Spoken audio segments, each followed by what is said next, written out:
नमस्कार महाराष्ट्र. डोंबिवली MIDCत पुन्हा अग्नितांडव. फेज 2 मधील कंपनीला आग, परिसरात धुराचे लोट. डोंबिवली MIDCत पुन्हा एकदा आगडोंब उसळला आहे.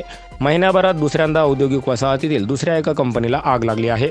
यापूर्वीच्या जखमा ताज्या असतानाच दुसऱ्यांदा आग लागल्याने नागरिकांमध्ये भीतीचे वातावरण पसरले आहे. डोंबिवली MIDCमध्ये दुसऱ्यांदा आगडोंब उसळला आहे. महिन्याभरातच MIDC दुसऱ्या आगीने हादरली आहे. या कंपनीतून धुराचे लोट बाहेर येताना दिसत आहे. त्यामुळे परिसरातील नागरिकांच्या काळजाचा ठोका पुन्हा एकदा चुकला आहे. यापूर्वी झालेल्या केमिकल कंपनीतील स्फोटात अनेकांनी जीव गमावला आहे, तर अनेक जण अजूनही उपचार घेत आहेत. डोंबिवलीकर स्फोटाच्या ढिगाऱ्याखाली तर नाहीत ना, अशी संतप्त प्रतिक्रिया नागरिकांमधून येत आहे. Bureau report, N Marathi news.